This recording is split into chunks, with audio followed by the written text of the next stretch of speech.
You could be the smartest person in the room, but if no one sees you, it doesn't matter. Welcome to Don't You Know Who I Am, the podcast where we build your professional reputation before someone else does it for you. Hi, I'm Delia Fox and I help professionals succeed through their reputation. I've worked in the banking industry across Romania, Ireland, and France, climbing the ladder from teller to branch manager. And now I teach professionals how to build their reputation at work that gets them noticed, promoted, and respected. If you work in the banking or tech industry and your hard work is invisible, this podcast is for you.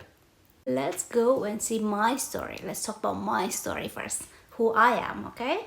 Here's the thing. I used to think that doing a good job is enough, and it worked for a while. But let me rewind for a second.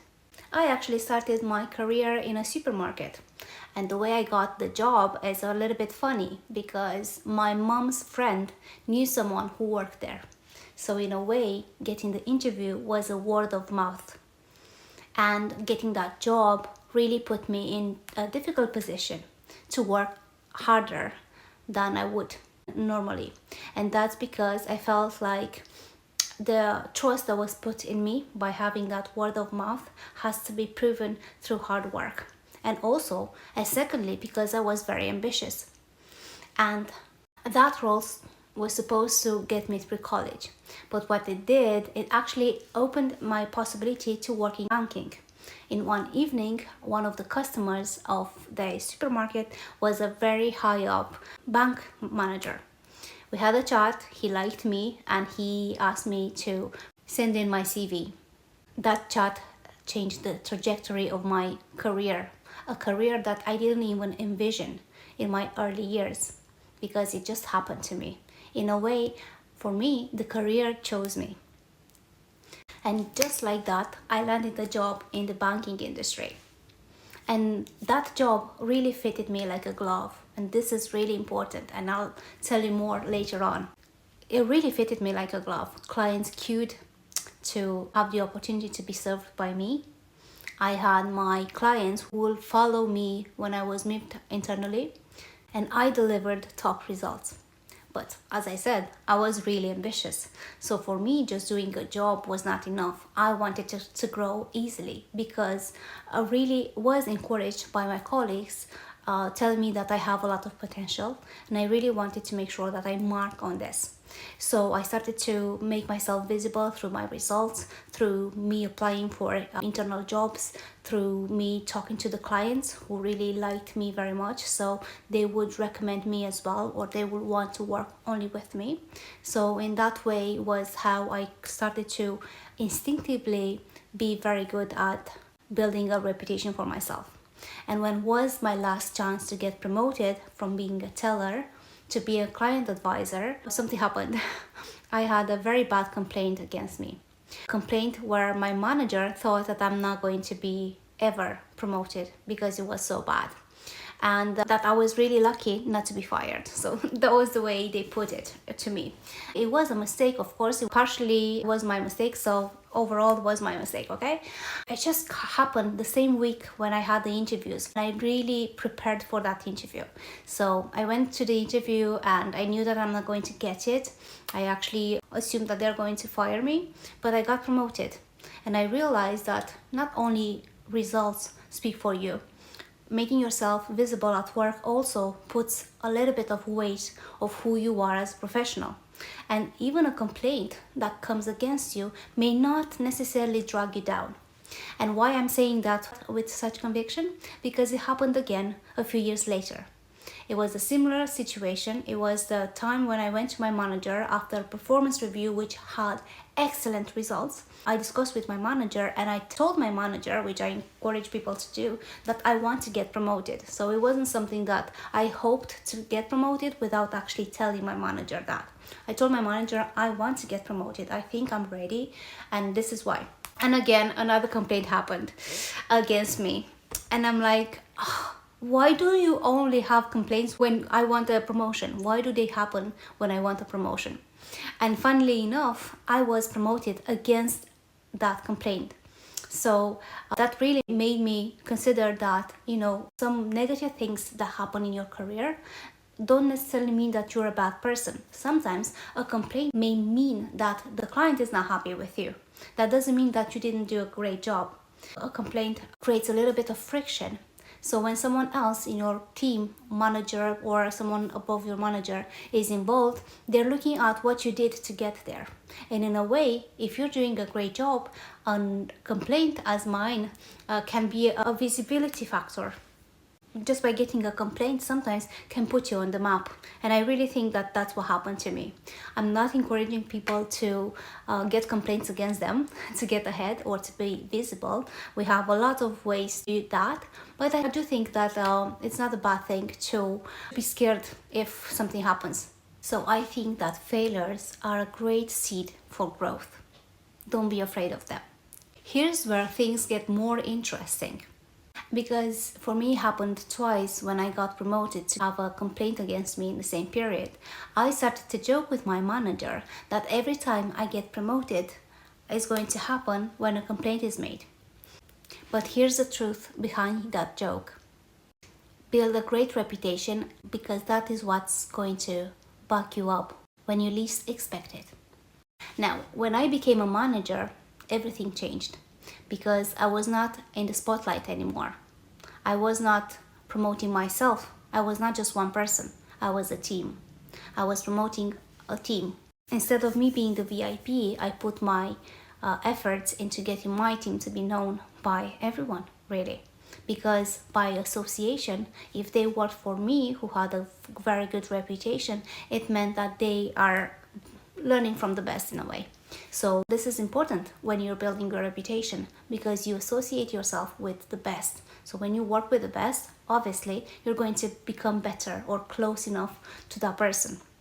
So as a manager, I started to realize that I'm not just representing myself. If I go to meet senior managers, I'm going to be there and I'm going to speak for myself and for each of my members in my team. So that was a huge acknowledge in a way, just to be able to represent the team is not just you. So I had to make sure that not only I represent myself very well, but they were represented as well, and that they were capable of, holding that torch in a way to be part of my team. So I invested my time into getting them to have a lot of visibility. And I remember that at one point my team went for a training in the headquarters, and at that time one of the board managers went there to see who's around in that training room. And when the girls from my team introduced themselves, they said, "Yeah, I know you work with Delia." In a way, it was obvious that they knew their names and they were kind of validated in a way just because they worked with me. So they knew their names and they knew their value as well, just because I already introduced my team to the board management through my actions. That's the power of reputation. It's how people talk about you when you're not in the room. It's what earns you trust, influence, and opportunity. Without it, you're a high performer put on mute. With it, you're the name that comes up when opportunities knock. But my story doesn't end there. I moved to Ireland, and that's when I realized how important it is to be in the right environment. If in Romania my job fitted me like a glove, in Ireland I had difficulties. Why? Because it was a different culture, it was a different language, it was English, but of course it was not my mother tongue. And the role was not similar to what I did before. So that was a lot of challenges. But I felt like I had two left hands. When everything I did was mediocre, and I knew that I was really ambitious. So it was really hard to be visible and to make myself seen to my manager. And I felt small and my confidence was shot. And I had difficulty to be happy at work. And one day I took a personality test so that I can fit my work around my personality. For example, I like to be very fair, correct. So in my work, I started to take in projects that would, in a way, incorporate that feature of my personality correcting things, controlling, monitoring, and so on. So I took, for instance, a project where I wrote all the procedures and documentation for the team. Because if I found that task that was so easy for me to do, I enjoyed it as well. And then I realized that I can have tasks during my day that I can enjoy, even if, the job is not necessarily what it's a good fit for me. I can add tiny tasks during the day that are going to make my day better. Which is why in my course, Spin Your Reputation for Success in 1 month, I have a personality test for my students. So we're looking at identifying what are the skills that they could focus on, because those skills come to them easily. It's like being a fish in the water. Just because you find those skills that are so easy for you to do, whereas for your colleagues aren't.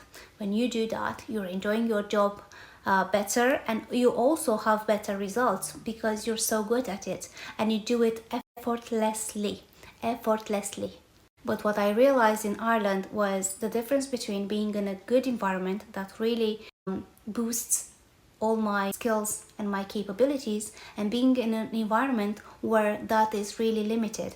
And I'm not saying that I had a toxic manager or toxic culture. It was just me adapting to a different culture, different country, language, and so on. Even the job was not as a good fit as it was the role in Romania. So it was just different.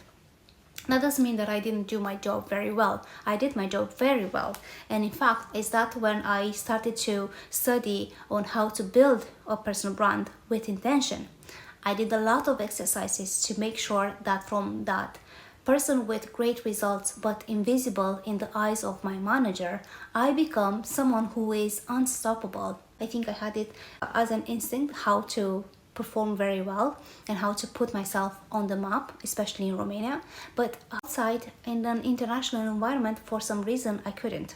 So for me, I learned some exercises. I did those exercises to know exactly what I have to do to have a strategy really on how to present myself to others.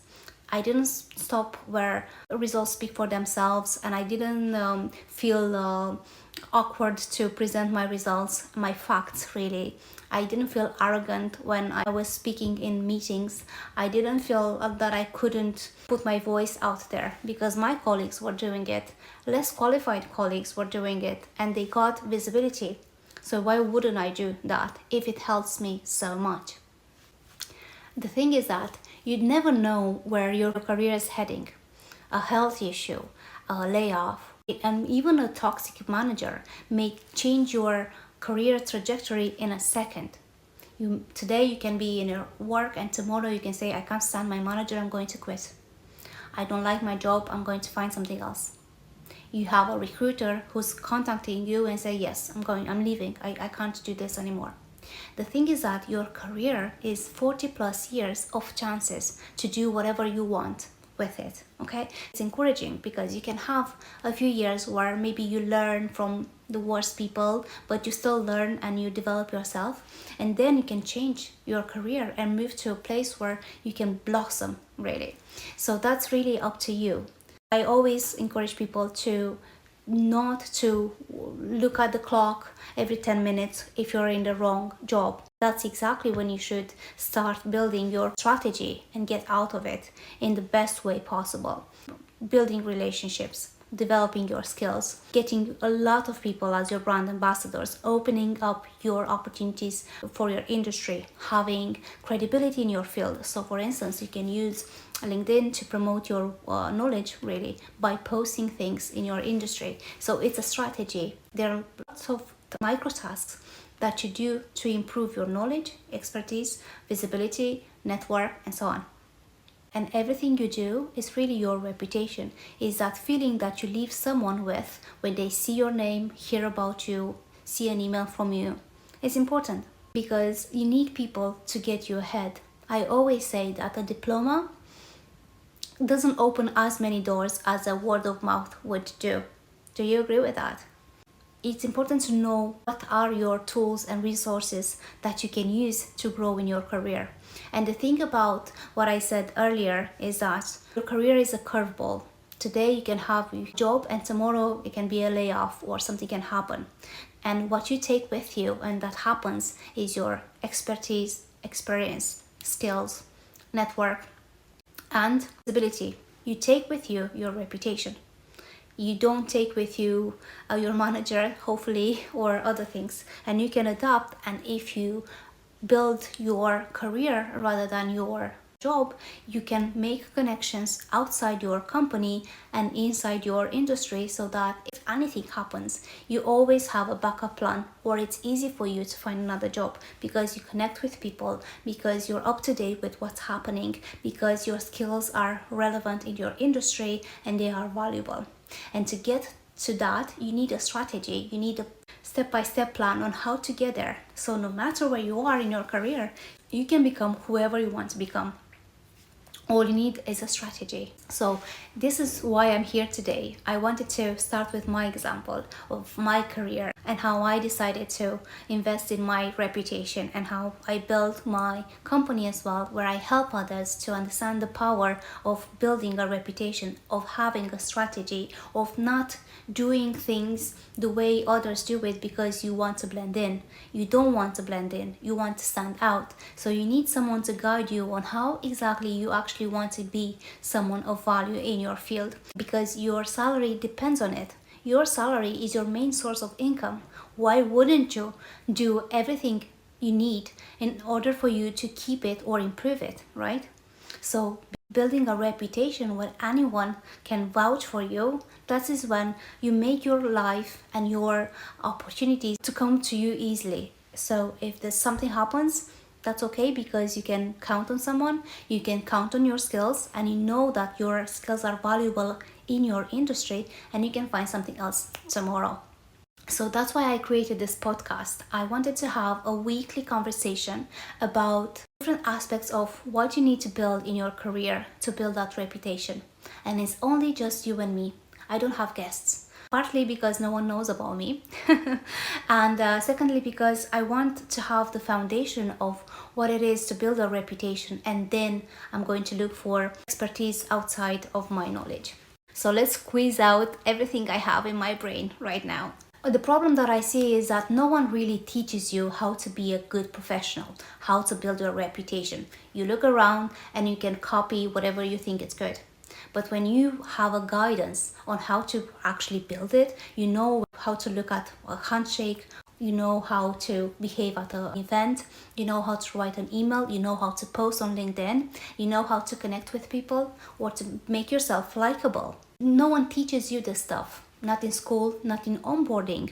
And this is really the most important thing that you actually take with you no matter where you are. And you also use it in your personal life, so it's not only for professionals. So in this podcast, my intention is to share with you every week short, actionable insights to help you. How to own your presence, how to build credibility, how to speak up with confidence, and make sure that your impact is visible and valued. If this episode hits home, follow the podcast, share it with a colleague, or leave a quick review. It really helps. Next week, we're going to talk about what reputation is. So stick around and I'll see you then. Catch you next week.